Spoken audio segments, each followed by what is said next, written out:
I'm sorry for the deception. Oops, I left. Did not have my people's blessing to come here. But everything else that I have told you about the seal and the artifact has been the truth. Why would the Outlanders want to keep this a secret? We do not meddle in the world, topside. Our elders believe the mountains will keep us safe from the Empire. But I disagree. The demons don't see borders. If we don't stop this disaster at the root, then eventually, my home will get wrapped up in the conflict as well. So, you disobeyed orders. You judge me? I was under the impression that you had been cast out from your original order as well. You and I are nothing alike. So, welcome back to Arcadia Fallen. In the last episode, we hung out with Caden. We got assaulted in the market, but it's fine. He rescued us before we got injured, really. And then we came home and we made some potions, and we also blew things up and startled me like 8 times. I wasn't supposed to blow things up, but I'm not good at remembering volatile ingredients or volatile ingredients. So let's go looking for demons with Victoria and Michael now. Advance the plot again. Victoria's already waiting for you in Mime when you leave the alchemy shop, and she gives you a curt nod when you approach. Are you two ready? I mean, as ready as someone can ever be going on a demon hunt. How are we gonna find them? So far we've just stumbled upon them in town. About that. Normally, we'd ask around. Demons have a habit of leaving a trail. But given how anxious the townsfolk are, we'd better start with simply patrolling the area. If a demon is nearby, either you or I should be able to pick up on it. Okay. Gotcha. Well, let's go on patrol duty then. Mind if I tag along? Michael comes out of the shop wearing his usual lazy grin, and Victoria glares at him suspiciously. Michael, I swear. Just what are you planning? Nothing too nefarious, I can assure you. I thought I might lend a hand and sate my curiosity as to how a former demon huntress works. You could call it a personal interest for self-preservation. If I tell you no, then you're just going to follow us around anyway, correct? Sure thing. You know me so well. Fine. Stick around where I can see you. I see. Nothing out of the ordinary here. Nothing here either. Everything is normal. Ugh. This is Hey, it. we can't give up yet. We still got places to look. We've been all over town. I don't think there are any places left for a demon to hide. I can't believe this. It seems our earlier run-in with Ronan has made the remaining demons cautious. They won't just mindlessly attack like before, leaving us without any leads. Really? You think Ronan and the demons might be working together? That sounds really dangerous. Look, I have never experienced demons working together. They are vengeful creatures only out to fulfill their own sick desires. Oh, really? Shows just how much you know about spirits, then. Explain yourself, mage. Look, Demon is just a term we in the Empire use to describe a spirit that has lost its way and become distorted. There are, however, many types of spirits in the world. Many who work alone, but some who don't. I wonder. Please continue. thank you. You see, spirits can generally be divided into 4 different types. First, we have our common nature spirits. They vary in size, but are usually connected to things like old trees or larger bodies of water. Then there are the Fae, simple creatures, quite reclusive since the Empire once hunted them almost to extinction. Mirages are quite interesting. They are beings created by powerful emotions. They are rarely powerful and don't possess much agency or will, but the most stubborn ones have a tendency to latch on to the place of their birth, like an echo lingering in places of great happiness or sadness. And finally we have ghosts, spirits of mortals that persist in this world for various reasons. Given the numbers and the style of our interaction with them so far, I would guess the demons we're encountering at the moment used to be ghosts. I can't believe this. That's absurd. We'd know if a group of humans had been trapped underground like this. Look, I never said it had to be human ghosts. Are you sure? Creepy. This is ridiculous. Such fairy tales will not help our situation.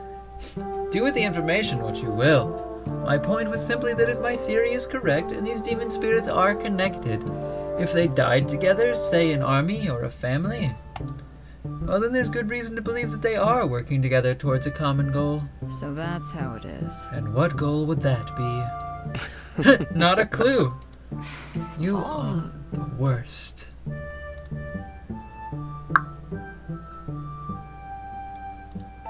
So, There's still so much we don't know. We need more information. If you want information about obscure old legends and the occult, I've got just the guy in mind. I find that highly suspicious. Ow. I bonked my elbow. But do you have much of an option? That sounds like a no. The tavern is fairly empty so early in the day. I swear, Michael, if you brought us here to get drunk, I will... What is this, Michael? Back for another story? You look like some fusion of Weevil from Yu-Gi-Oh! And Future Trunks, but specifically Dragon Ball Super Future Trunks, because the hair's slightly different in Dragon Ball Z Future Trunks. Also, I like your earrings. Anyway, where were we? A strange man walks up to your group, his thick round glasses gleaming in the candlelight as he glares pointedly at Michael. He seems familiar to you. Oops, I paused. I might be. We're in a bit of a predicament, and I believe you have just the hints we need to move forward. You know the rules. No spoilers. oh, I remember you. You're the bard who was telling stories to the kids in the town square. Ah, yes. I remember you seem to be quite enthralled yourself. I appreciate an attentive audience. Okay. I believe we have not yet been introduced. My apologies. You may call me Rune. I am a bard who lives to tell stories, and tells stories to make a living. The Guild of Bards is an ancient group of performers and This chair is storytellers. loud. They guard over many of this world's greatest secrets. Chill out, chair. Getting them to tell those secrets is the tricky part. Every story can be told. For a price. You don't happen to have any stories about this area? Of Anemone Valley? Oh, quite a few, actually. But from the way you ask, I suspect you are referring to something a little more specific. Demons. Rune raises a brow, glancing Michael's way. I see. Are you able to help us? I think I know what you're looking for. But are you willing to pay?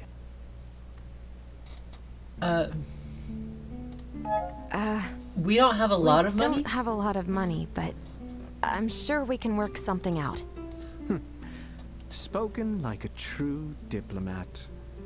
You're an alchemist, right? What about a potion in return for a story? I should be able to do that, depending on the specific potion. I only have 3 ingredients, but if you need those 3 combined in some way, I probably can do that. I used to know this alchemist in another city who made a glasses polishing remedy that would last all day. Oh, that sounds nice. No smudges, just clear eyesight. Yeah, that sounds very nice. I am all out and won't be going back for quite a while. Bring me something like that, and I'll share my knowledge. The bard leaves, and Victoria sighs, crossing her arms over her chest. I can't believe this. Guess we'll have to drop by Elizabeth for this. How troublesome. Huh. You're complying with his request without objections? I've seen you shake down far less eccentric personalities for information. How come? About that. I'm kind of curious as well. I was sure you were going to draw your sword on him. I don't handle every interaction with violence. Well, maybe not every interaction, but you're pretty close to a good 50-50 average, I'd say. Victoria glares at you darkly. About that. I'm not so foolish as to antagonize the Guild of Bards. How curious. Huh. I didn't take you for the superstitious type. So, It has nothing to do with being superstitious. It's a well-known fact that you play by the rules of those protected by the patron of the arts, or you face the consequences. That seems odd. I'm so confused. What are you guys talking about? The patron of storytellers, the Nightingale, an old god who's known to be rather mischievous towards those who wrong his charges. Once a farmer in my home village refused to let a traveling bard seek shelter for the night in his barn. A week later, his fields flooded, the barn burned, and the road he used to reach the village was mysteriously overtaken by dandelions. The accidents only stopped after he went and made the proper sacrifices, asking forgiveness for his wrongdoing. Oh, That no. does sound really bad. Yeah, let's not poke at that. Not risk that. Indeed. Well, isn't this neat? I, for one, find it very encouraging that even a knight of the Empire respects the wrath of the old gods. Makes you seem less like a military drone and more like an actual person. Michael, I swear. Oh, sod off. Let's move on. Guess you're off to make a potion. I didn't think you'd be superstitious, Victoria. That's rather disappointing. If you're talking about the fact that I trust Rune because he's a bard, that has nothing to do with superstition. Just common sense. It's not common sense to trust the words of a complete stranger. You trusted me, didn't you? Well, that's different. You're a knight. And I trust Rune because he's a bard. It's that simple. Fair enough. Oh, let's go hang out with Victoria before we make this potion. Who needs to progress plot when you can hang out with your friends? That's always been my motto. You find Victoria in the alchemy shop, looking through the papers she found in Goldner's mansion. You move to approach her when a familiar sound rings out from her pocket. Victoria sighs heavily and pulls out the orb of communication. In a flash of light, Alethea appears. Victoria, do you have something to report? I do. We've traced the origin of the demon I need to to stop the crystal mines. accidentally pressing pause. What? It seems the mine, or more precisely the ore itself, is part of an ancient demon seal. The mining activity in the area damaged and freed the trapped spirits. It also appears that the owner of the mine himself knew that this was a risk, yet he continued his business undeterred. Frickin' jerk. A demon seal, then. How unfortunate. You knew? I had a feeling. When our people first started reporting demon activity in the area, I knew there was a crystal mine in the vicinity. That's why I sent you to investigate, and not just some common scout. Regretfully, this isn't the first incident like this the Knights have had to deal with. If there are more cases, then we should halt all mining activity immediately. At least until we can determine if more mines hold seals like these. You know very well that if we did that, the entire continent would descend into chaos. I understand what you're saying, Alethea, but I still don't like it. People are dependent on these crystals. The few demon outbreaks we've experienced have been handled swiftly and discreetly by our agents. I expect the same from you. And what if this isn't just a few demons? We've reason to believe the prison under Anemone Valley houses an army of these powerful demons. If the seal breaks... Then you better see that it doesn't. For all of our sakes. The image disappears. Victoria... Oh, I did that too. Victoria lets out a frustrated sigh and slams the orb down hard on the table.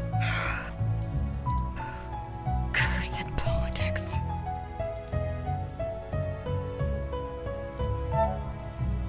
Victoria? Are you okay? You should really stop eavesdropping, Artemis. I'm sorry, I didn't mean to. It's fine. I shouldn't have made a call in such a public place after all. I guess I was distracted. So that's how it is. It appears that we are not getting any help from the capital for dealing with Goldner. What a mess. No doubt Michael's going to have a fine laugh about this. About It isn't that. your fault. The politics have complicated things. You're trying your best. That's what matters. My intentions won't amount to much if that man doesn't face justice for what he's done. I will make things right, somehow. This is... Just what kind of knight would I be if I couldn't even right such an obvious wrong? You witness a rare glimpse of Victoria being vulnerable, and it throws you. You take a long, hard moment to search your heart for your true feelings for Victoria.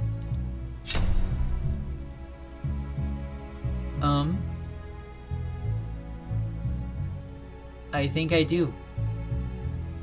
I think I do. Yes.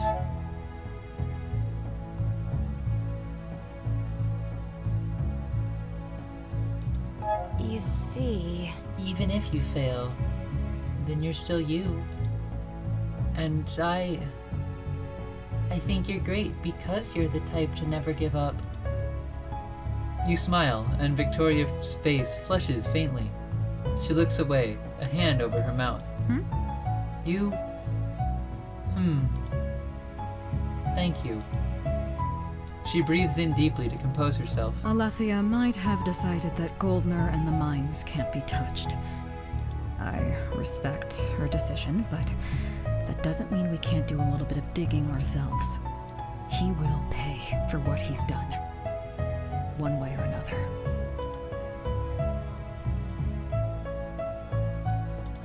About He won't get that. away with this. Victoria smiles at you gratefully. You get up and leave. I'm jealous of your tenacity, you know. I stopped believing the Empire could change a long time ago. Yet here you are, fighting the corruption from behind the lines. You are stupid if you think your actions will ever change anything. But perhaps, if we had more stupid people in the world, things would be different. Or maybe, if people like you took a break from spreading chaos in the world, I'd have enough time to deal with more important problems. But where would the fun be in that? Be honest. You'd be dead bored if you didn't have people like me to chase around. You are impossible. So I just realized this episode went a little bit long. So in the next one, we'll go home and we'll make the potions that we need to make. The eyeball potion, the eyeball juice. But for now, bye-bye. Hope you've been enjoying.